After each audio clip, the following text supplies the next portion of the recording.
ሰላም እንዴት አላችሁ ወዳጆቼ? እንዴት ከርማችኋል? እንዴት ሰንብታችሁልኛል? እኔ ያለሁኝ እግዚአብሔር ይመስገን ሰላም ነኝ። ዛሬም በአዲስ ቪዲዮ ተገናኝተናል።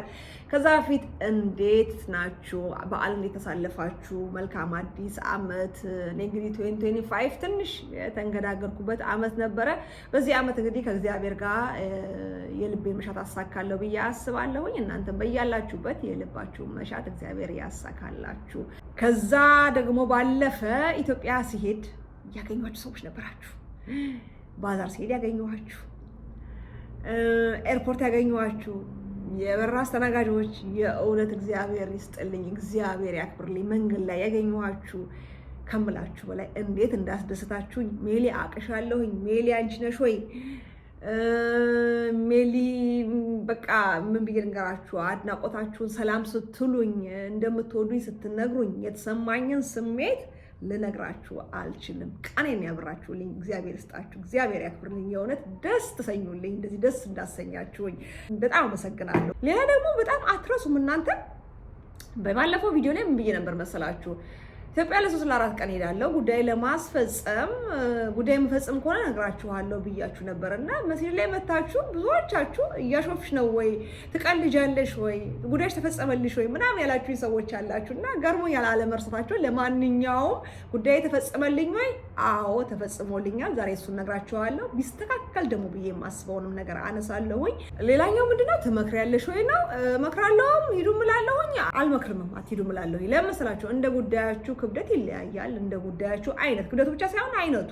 አንዳንድ ቢሮዎች በጣም የሚቆይበት ቢሮ አለ። እንደኔ አይነት ደግሞ ቀለል ያለ ጉዳይ ካላችሁ እና ደግሞ እናንተን የሚያስፈልግ ጉዳይ ካላችሁ ብትሄዱ ብዬ እላለሁኝ። ምክንያቱም አንዳንድ ጊዜ በቃ መሄድ እየቻልን ጓዛችንን እናበዛውና እናከብደውና ሳይኮሎጂካሊ በቃ ኢትዮጵያ መሄድ ሲባል በቃ የሆነ ብዙ ጓዝ የሚያስፈልገው ምናምን ብዙ ጊፍት ብዙ ምናምን በቃ የሆነ አለ አይደለ አብሮን ተከትሎ የምናስበው ነገር ማለት ነው። ምንም እንኳን ሰው እኛን ባያዘንም እኛ በራሳችን ኃላፊነት ወስደን ይሄን ማድረግ አለብን ብለን የምንላቸው ነገሮች አሉና እሱን ነገር አይምሯችን ስለምናስቀምጥ ለራሳችን መሄድ ባለብን ሰዓት እንኳን እንዳንሄድ እንሆናለን። እና እሱን አይነት አስተሳሰብ ብናቆምና መሄድ ካስፈለገና ውስጣችሁ ሂዱ የሚላችሁ ከሆነ እናንተ ለጉዳያችሁ መፈጸም የምታስፈልጉ ከሆነ በውክልና በሰው ከምታረጉ ይልቅ ራሳችሁ ሄዳችሁ ተገኝታችሁ ግራና ቀኙን አይታችሁ ራሳችሁ ወስናችሁ ራሳችሁ አይምሮ ገምግማችሁ በኋላ ኮምፕሌንም ከማድረግ ይሄን እኮ ባረግ ኖሮ ከማለት ደግሞ ራሳችሁ ተገኝታችሁ የሚገባውን ነገር ብታረጉ በጣም በጣም የሚመከር የተሻለ ነገር ነው። ምንም ጥያቄ የለውም። ይሄን የምለው ግን ሩቅ ሀገር ያላችሁ እንደ አውስትራሊያ ምናምን ያላችሁ ሰዎች አይደለም የምለው፣ ግን ቀጥታ ፍላይት ያለበት ሀገር በተለይ ኢሮፕ ያለን ሰዎች የ7 ሰዓት ፍላይት የ6 ሰዓት የ5 ሰዓት የ8 ሰዓት ምናምን አይደለ። ስለዚህ ራሳችን ሄደን ብናደርግ ብዬ እላለሁኝ። ስትሄዱ ግን እንደኔ ቅዳሜና እሑድን አስታካችሁ አትሂዱ። ምክንያቱም ዊክዴይስ ሄዳችሁ 3 ቀን ነው የምትቆዩት፣ 4 ቀን ነው የምትቆዩት። 4ቱም ቀን የስራ ቀን ስለሆነ ሪስኩን ይቀንሰዋል። ነገር ግን እንደኔ ደግሞ ቅዳሜና እሑድን ዊኬንድን አስታካችሁ የምትሄዱ ከሆነ አጭር ቀን የምትሆንባችሁ። ከዛችሁም ላይ ከአራቷም ላይ 1 ቀን ተቀንሱ። አስቡት። እኔ ለምሳሌ ሰኞ ጠዋት መምጣት ስለነበረብኝ አርብና ቅዳሜን ብቻ ነው ቢሮ ክፍት የነበረውና አርብና ቅዳሜ ጉዳይ መጨረስ ነበረብኝ። እሑድ ነው ቢሮ ዝግ ነው። ስለዚህ እንዳጋጣሚ ሆኖ የኔ ጉዳይ ቅዳሜ አለቀ። ነገር ግን ሪስክ ነው አይደለ? እንደዛም አትዳፈሩ። ግን ደግሞ እንደ ጉዳያችሁ አይነት መሄድ ካለባችሁ ራሳችሁ ሂድ ነው ብዬ የምለው። ሌላው ምንድነው ያስቀየመኝ ነገርና በጣም ያናደደኝ ቢቀየራል ጥሩ ነው ብዬ የምለው ነገር ኢትዮጵያ ሰዓት ምንም አይከበርም። ሰዓት ሁላችንም አናከብርም። በቃ ሀበሻ እንደ ሀበሻ እንደውም በቃ እንደ ተረት ኖርማል ነው የሚሆነው። ከቤት ጀምሮ ሰዓት አይከበርም። ኧረ ቆይ ቡና ጠጪ፣ ቆይ እንደዚህ ቁርስ መስራት ወይ ምናምን ትባላላችሁ እና እሱን ተዉትና ግን ደግሞ እንደዚህ የመንግስት ቢሮዎች ለምሳሌ በቀጠሮ ብለው ኦንላይን በስልክ ነው ቀጠሮ የምትዘጉት እና በቪአይፒ ከፈለጋችሁ ወይም ደግሞ ኖርማል ቀጠሮ ከፈለጋችሁ ትዘጋላችሁ። እኔ ቪአይፒ ነበር የዘጋሁት እና ቶሎ ሊደርስልኝ ነው ነገሩ።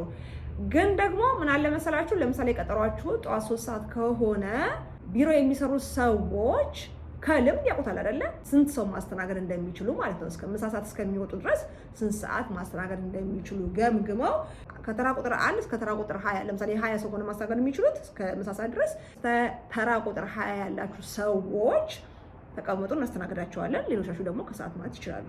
እኛ ሀገር አይባልም።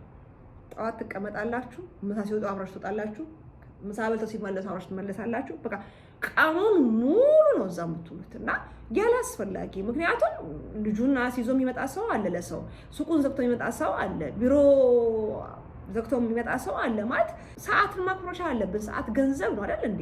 እንደኔ ደግሞ ለሁለት ቀን ለሶስት ቀን ሄደ ሰው አለ እና ሰዓታችንን በደንብ እንጠቀም። አትሊስት እንደው ከልምድ አንፃር ከዚህ እስከዚህ ቁጥር ያላችሁ እንሰራለን፣ ከዛ በኋላ ደግሞ ከሰዓት ይሄን ያህል እንሰራለን፣ ነገ ደግሞ ይሄን ያክል ብላችሁ መተመን መቻል አለባችሁ። ሲጀመር ቀጠሮም ሲያዝ ቀጠሮ ያስፈለገው በሰዓት ለመስተናገድ ነው። ያም አልሆነም ልበላችሁ። ግን አሁን ሲስተም የለም ኢንተርኔት የለም ምናምን የሚሉ ነገሮች የባለ ጉዳይ ችግር ሁሉ ሳይመስላቸው አይቀርምና በኩራት ነው የሚነግሯችሁና ምንም አይመስላቸውም። ሰው ምንም አይመስለውም። በቃ ይወጣል፣ አብረን መምሳም ሲገቡ አብረን እንገባለን ምናምን ነገር። ስለዚህ ሲስተሙ እንኳን ካልሰራ ካልተስተካከለ ያለውን ሁኔታ አይታችሁ አይ እስከዚህ ቁጥር ያላችሁ ተቀመጡ ማለት ትችላላችሁ እንጂ ሁሉንም ሰው እንደዚህ እንደዛ በቃ ቁጭ ብለን ከዛ በኋላ በጣም የሚያስጠላ ነገር ነው። በጣም ነው ያናደደኝና ይሄ ነገር ቢስተካከል በቃ ለምን ጥቃቅን ነገሮች አይደለም እያልናችሁ ያለው የኢንተርኔትም ችግር ከሆነ አንዳንድ የሲስተም ያለመስተካከል ችግርም ከሆነ ያናንተ ነው የምታውቁት። ምክንያቱም ትልቅ ሆቴሎች ሲገባ እኮ ኢንተርኔት ምንም ችግር የለም አለ ዋይፋይ ምናምን በደንብ ነው የሚሰራው። ለማስተካከል መሞከር አለባችሁ። ያም ይሁንና ደግሞ እስከዛም ችግር ሰው ዝም ብሎ ማስቀመጥ ጥሩ ነገር አይደለምና ያ ነገር በጣም ቢስተካከል አለበለዚያ ቀጠሮውን ተውት በቃ። የምን ቪአይፒ የምን ምናምን በቃ ወግ ነው። የእውነት ነው የምነግራችሁ። አንዱ ይሄ ነው መስተካከል ያለበት ብዬ የማስበው ሳይሆን መስተካከል አለበት በቃ በእውነት ነው የምነግራችሁ። ተናግሬ የመጣሁት እዚህ ለኔ ለዩቲዩብ ማሞቂያም ዝም ብዬ ማውራት ስላለብኝም ለመጠቋቋም አይደለም እያወራሁ ያለሁትም በስነ ስርዓት ተናግሬ አስረግጬ ነው የመጣሁት። ሁለተኛው ነገር ደግሞ ማለት ነው በጣም ያናደደኝ እኔ እህታችሁ ለምሳ ውጪ ተብዬ ወጥቼ ስመለስ ትልቅ ሞል ነገር ነው ማለት ትልቅ ቢልዲንግ ነው። ውስጡ ባንክ አለ፣ የመንግስት ቢሮዎች አሉ፣ ሱቆች አሉ፣ የሌለ ነገር የለም። የሚታወቁ የተከበሩ ሰዎች ቢልዲንግ ነው። ግን ምን አድርገዋል? ሊፍት ውስጥ አንዲት ሴት የሆነ ማስቲካ ሶፍት ምናምን ይዛ ተቀምጣለች፣ ወንበር ይዛ ተቀምጣለች ሊፍት ውስጥ አስቡት። ከዛ እኔ ጥው እያገባሁኝና ፕረስ ላረግ ስል በተሩን እጄን እንዴት አድርጋ ጧ እናደርገች። አይነካ ለምን ስል አይነካ ይበላሻል። አንዳንዴ የእውነት በጣም ነው ማለት ያናድዳልም በቃ ያስቃል በላችሁ በቃ ያስቆጫል። የእውነት ነው የምነግራችሁ። ምንም በማስመልከት እንደሆነ እዛ ጋር ሰው ተቀምጦ የሊፍት በተን እንዳይነካ እኔ አይቼ አላውቅም። የእውነት እንደዚህ አይነት ስነ ስርዓት ያያችሁ ሰዎች የተለያየ ሀገር የምትኖሩ ካላችሁ ምናልባት ልምድ ተወስዶ ከሆነ የእውነት አስተያየት መስጫው ላይ ጻፉልኝ። እንማር። ምንድነው ከየት ነው የመጣው? ሲጀመር ከሰው በታች ነው በቃ ያለው ነገር ማለት ነው። ሰው መከበር መቻል አለበት። ለዛ ምን አይመጥንም? የኢትዮጵያ ሕዝብ የሊፍት በተን ፕረስ ለማድረግ አልገባኝም። ሰው ራሱ የተቀመጠበት ሁኔታ ለኔ ግልጽ አልሆነም። እንደገና ደግሞ ከተቀመጠ የሚቀመጠው ሰው በደንብ ትሬን መደረግ መቻል አለበት። ስነ ስርዓት ማወቅ መቻል አለበት። ሰው ሲገባ ጮክ ብሎ የት ነው የምትሄዱት እኔ ነኝ የምነካው ማለት መቻል አለበት። እንደው በእውነት ነው የምነግራችሁ።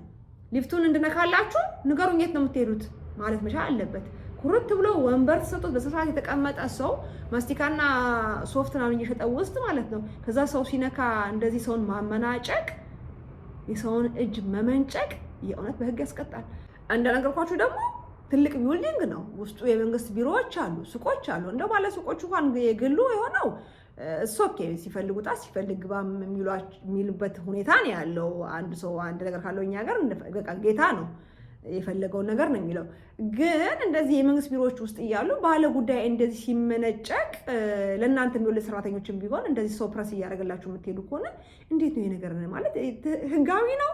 አንድ ሰው አንድ ቢልዲንግ ስላለው ህዝቡን እንደዚህ በዚህ መጠን አሳንሶ የሊፍት በተን እንዳይነካ መሆን መቻል አለበት። በመጀመሪያ ደረጃ አንድ ነገር ብርቅ ሲሆን ነው ሰው ለማበላሸትም ምንም የሚሄደው ማለት ነው። ልጅ የሚሰርቀው ስኳሩ ሲደበቅበት ብርቅ ሲሆንበት ነው እንጂ ስኳሩን ፊት ለፊት ብታስቀምጡት ምንም አይሆንም።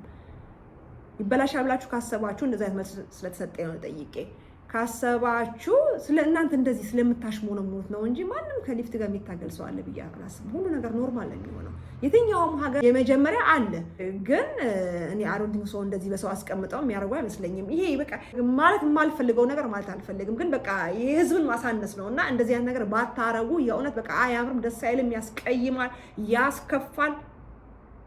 እውነቴን ነው የምነግራችሁ። እናመሰግናለን ሀገራችሁ ላይ ኢንቨስት ስላደረጋችሁ ትልቅ ቢልዲንጎችን ሞሎች ምናምን ስለሰራችሁ፣ ግን ደግሞ የህዝቡን ሞራል እየጠበቃችሁ ለዚህ የማይታመን ህዝብ አይደለም ያለው። የሊፍት በተን ፕረስ ለማድረግ ሰው አስቀምጣችሁ ሰው እያመናጨቀ ይሄ በጣም በጣም በጣም በጣም ነውር ነው። ሶሪ ስለተናደርኩ ነው በእውነት የእውነት በቃ ያ መመናጨቄም አለ። በቃ ሳስበው ራሱ ያናደኛል። ምን አይነት ልምድ እንደሆነ ራሱ ግራ ያጋባኛል። ለማንኛውም ግን አላርዘምባችሁም። ዋናው መልእክቴ ማስተላለፌ ነው። ተናግሬያለሁ። ይሄንንም ሶስተኛውና የመጨረሻው ሁሌ ብናገር ብዬ ማስበው እንደመሰላችሁ ኢትዮጵያ ሲሄድ ትልቅ ሆቴሎች ወይም ካፌ ምናምን ሊሆኑ ይችላሉ። እንደዚህ በቃ ደረጃቸውን የጠበቁ ናቸው የሚባሉ ማለት ነው። ውሃ አያቀርቡላችሁም እና ያ ነገር ያናደኛል። ለምሳሌ ቡና በ150 እና በ160 ብር እየጠጣችሁ ከቡናው ጋር አብረው ውሃ አያቀርቡም። ውሃ ስትሏቸው የፕላስቲክ የታሸገው ውሃ የሚሸጥ ውሃ ነው የሚያቀርቡላችሁ እና መሆን አለበት ብዬ አላስብም። ከምታገኙት ጥቅም አንጻር ከሚሸጡት ቡና አንጻር ማለት ነው። ቡናችሁ 30 ብርና 40 ብር ከሚሸጠው ቡና በምንም እንደማይበልጥ የቀመሰ ያውቃል። ደንበኛ ላይ የቀመሰ እናውቃለን። which is good በቃ ኦኬ ነው። ጥሩ ቡና ነው ያላችሁ እንደማንኛውም ቆንጆ ቡና እንደሚባለው ማለት ነው። ግን ደግሞ ሰው የሚመጣው ለኳሊቲ ነው አይደለ? ለቤታችሁ ጥራት ምናምን ብሎ ነው አይደለ የሚመጣው። ስለዚህ እናንተም ደግሞ የደንበኛን ፍላጎት ብታከሩ በጣም አሪፍ ነው። ሁሉ ጊዜ ሳንቲም ብቻ መሆን የለበትም እና ከቡና ጋር ውሃ ቢቀርብ ምግብ ከመቅረቡ በፊት በውሃ ማቅረቢያ ብታቀርቡ በጣም በጣም በጣም የተሻለ ነው። ሬስቶራንታችሁን ወይም የሆቴላችሁን የካፌያችሁን ደረጃ ከፍ ያደርገዋል እንጂ ሌብሉን አያሳንሰውም። እና እንደዚህ በቃ በጣም እንዲቅጥቅጥቅጥቅጥ ስትሉ ያናዳል። የሆነ ሶፍት ለማቅረብ የሆነ ውሃ ለማቅረብ የሆነ ነገሮች ብቻ የሆነ ሁሉም ነገር በገንዘብ አይነት ነገር ሲሆን በጣም ነው የሚያናደው። እና የፕላስቲክ ውሃ ባታቀርቡ ብዬ እላለሁኝ። ብዙ ጊዜ ልናገር አስባለሁ፣ ግን ሶኬ ቆይ እስቲ ምናምን እያልኩኝ ነው። 30 ብርና 40 ብር የሚሸጡ ሰዎች ቡና ውሃ ሲባሉ የፕላስቲክ ውሃ ቢያቀርቡ እትስ ኦኬ። ለመስራችሁ ከእያንዳንዱ ነገር ማትረፍ አለባቸው። ከቡናውም ብዙ አተርፉም። የእናንተ 150 ብር የሚሸጠው ቡና እኮ ከ40 ብር ከሚሸጠው ቡና እንደማይለይ ይታወቃል። ነገር ግን ለቤቱ ኳሊቲ ላለው እንትን ነው አለ ሌብል ነው አለ ሰው የሚገባው። ስለዚህ እናንተ የካፌያችሁንም ወይም የሬስቶራንታችሁን ሌብል አታሳንሱ፣ የደንበኛንም ሌብል አታሳንሱ እና ውሃ ቢቀርብ ውሃ ማቅረቢያ ብዬ እላለሁኝ። ይሄ መሆን ያለበት ነገር ነው ይመስል በጣም ነው የሚያስጠላው። በቃ ውሃ ይቀርብላችሁም ኤቭሪቲንግ በሳንቲም በገንዘብ ነው በቃ ካለው ደግሞ ደረጃ አንጻር ከሚከፈለው ዋጋ አንጻር አይመጥነውም እና ያ ነገር ቢሳከል ብዬ እላለሁኝ። ለማንኛውም ለዛሬ የነበረ ቪዲዮ ይሄን ይመስል ነበረ። አዲስ ናችሁ ቻናሌን ከወደዳችሁት ሰብስክራይብ ማድረጋችሁ እንዳረሱ። ዛሬውን ቪዲዮ ደግሞ ካደነቃችሁ አይነው ብሶት ብቻ ሆኗል።